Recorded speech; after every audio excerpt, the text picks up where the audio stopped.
Welcome back, everybody, to another episode of Movie Social. You got your co-host Steph and Rick here. Today, we're going to jump back in our hot tub time machines. Throwback Thursdays. Our Throwback Thursday episode today is going to be on one of my favorite movies of all time. Top one movie, because it's literally my favorite comedy movie of all time. Life, featuring Eddie Murphy, Martin Lawrence. I mean, who didn't have in it? Yeah, exactly. You got Bernie Mac, God rest his soul. So many great comedians in this movie. It was just the cast and the criminal. It was just a great film altogether. So basically, the premise of Life is you got Eddie Murphy, who works as a bootlegger essentially, and they go down south to get some hooch. Martin Lawrence gets dragged into it because he doesn't have enough to pay the bill due to the fact that Eddie Murphy stole his wallet. So in order to Eddie Murphy doesn't get killed. No, it still wasn't even due to the fact of Eddie Murphy anyway. Because Martin owed people money and they took that money out of the wallet. He ain't had no money in his wallet. That is true. He just tried to blame it on Eddie at the end. That is true. So what Eddie Murphy does is Claude and Ray are their characters. What he does is he says, "Listen, I trust you, but let me get that person right there so I can, make sure that I ain't gonna get no bullet put in my back after I help, as I got this stuff." So they go down south to get the liquor, and when they could have just left right then and there to go back, they should have. Eddie Murphy, what's his name was again? His name was Ray. Decides to go down to the speakeasy down there. Always gotta gamble And get a drink in. And something happens where he gets cheated with the card game. He lost his daddy's watch. You gotta remember about the daddy's watch. I mean, it played a key role in the movie. Yes, it definitely did. And they find this man that he was playing cards with dead. So they think, oh, okay, let's help. And listen, we got a dead man down here, down south, a place where with a it's the early 1900s. Yeah, with a truck full of booze. I'm gone. We need to get out of here. And Eddie Murphy like, man, this is him. I gotta find my daddy's watch. Lo and behold, he doesn't have a watch. And then you get some people from down south find them, and then white people, not black people, because those black people they'd have been good. Yeah, they basically snitch on them. These hicks. No, they actually held them at gunpoint. Yeah, these hicks held them at gunpoint. Say, y'all come with us. They threw them in jail. They took their booze and pretty much get sentenced to life in jail for a crime that they did not commit. Mind you, the person that committed the crime was the sheriff. Yeah. Down there, and he prosecuted them, knowing he is the one that killed them. Agreed. And instead of just letting them go on the booze and nobody ever finds out who really killed this man. Yep. He pins it on them because they're black, but let them have been white. Yeah, he wouldn't. They get life in prison, and that's where a movie picks up with meeting all the inmates and like how they interact with each other. Like at first they didn't like each other. They had the whole scene at the cafeteria about, hey, what you did. Talking about the person killing the landlady and made a coat out of her skin, and I'm like, first of all, some of these people, y'all deserve to be in there. Oh, don't mind you, Anthony Anderson. His name was Cookie. He was the cook. Another great person, another great actor. Had a lot of people in there. Yes, the movie had the cast was great, and then you had the whole Bernie Mac singing, talking about Jangalay. They call me Jangalay. Like yo, flirting with Eddie Murphy and stuff. For Eddie Murphy not knowing. Then as they get older, the whole scene with them having the sports, Eddie Murphy thought Martin Lawrence thought he was going to get out of jail because the guy can't get right. Who also impregnated. That part is hilarious. He impregnated Lil May Rose. Impregnated I'm going to call it like it is, the plantation owner. Yeah. Because it wasn't a real prison if you ask me. Yeah. That was just, again, part of the systemic racism. Way to keep black men down, how it transitions from slavery to being an indentured servant, in a way, a prisoner down there for free labor. But it's good. The whole scene where they had Claude has a memory of when he went to the cafe and they said it was only whites, only pie. He goes over there and grabs the pie, burns his mouth all. Yeah, once they finally got old. And more actually, I'm still trying to figure out how the hell you don't get shot at this point. You at old. So you can't move that fast. I guess man, I don't have a good shot.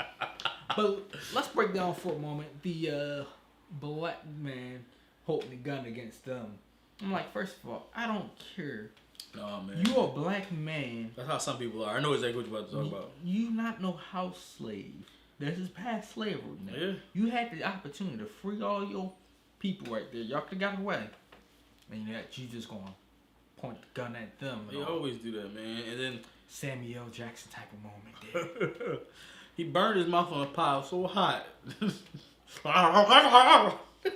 Part makes me laugh to this day. Then his punishment was to stand on bottles barefoot. Mind you, at their age, that was even worse. And then he told Ray, he said, Ray, he said, I want you to be my temporary, what do you call it? Stewardess or something like that. If he falls off. Well, no, if he moves off. Yeah. Shoot him. He like, you don't want to give me that gun, boss. Because if I give you that gun, I'm going to shoot you. I'm like, first of all, I would have took the gun and still just shot him. And then he made him stand on the thing. And the thing is, the funny part about it, they haven't talked to each other for years because of what happened. Once Can't Get Right left. At that point, because just blew it all up at that point. Yeah, and then they get older. Then they find out that they actually didn't commit the crime when they got the guy to tell the truth. That was supposed to be their new person.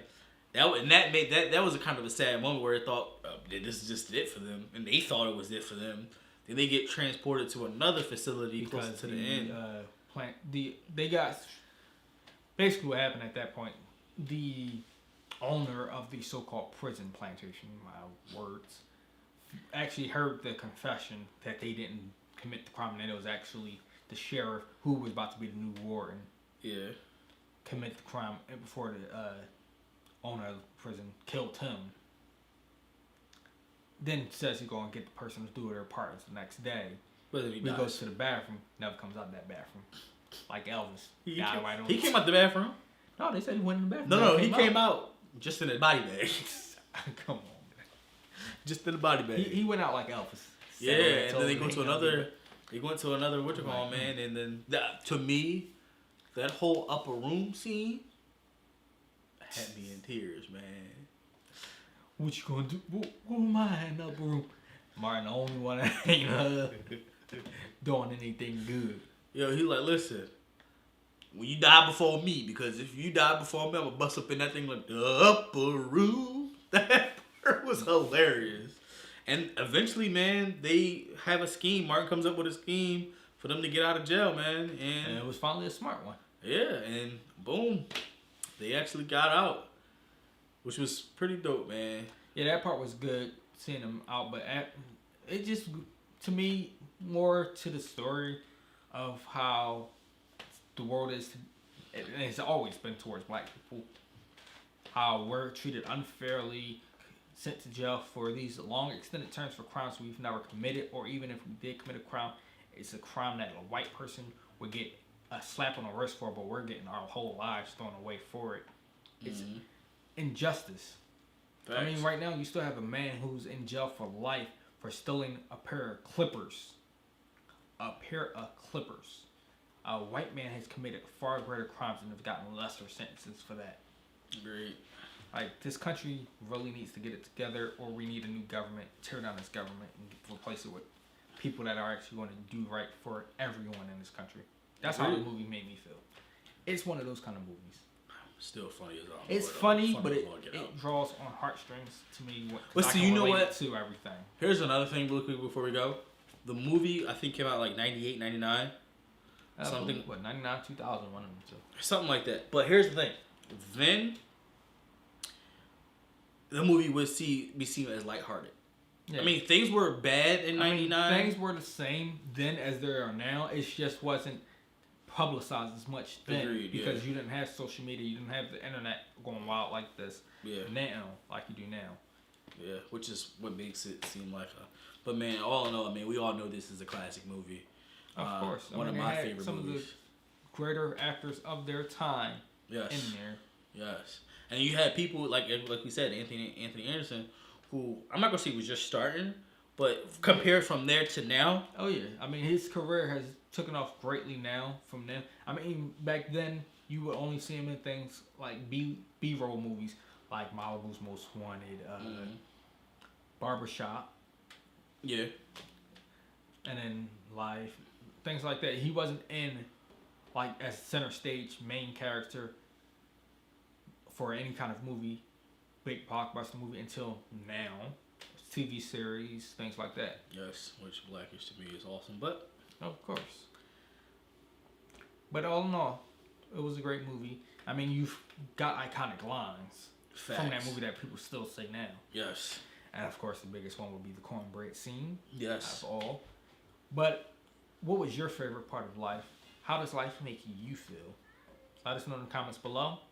Thank you for watching Throwback Thursday.